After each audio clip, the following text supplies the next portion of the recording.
துக்கம் சந்தோஷமாக மாறும்.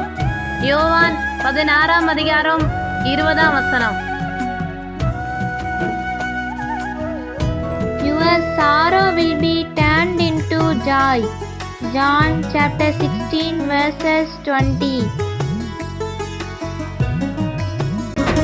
என் துக்கங்களை சந்தோஷமாய் மாற்றுபவர், என் தோல்விகளை ஜெயமாக மாற்றுபவர், என் நஷ்டங்களை லாபமாக மாற்றுபவர், என் கண்ணீரை களிப்பாக மாற்றுபவர், என் துக்கங்களை சந்தோஷமாய் மாற்றுபவர், என் தோல்விகளை ஜெயமாக மாற்றுபவர், என் நஷ்டங்களை லாபமாக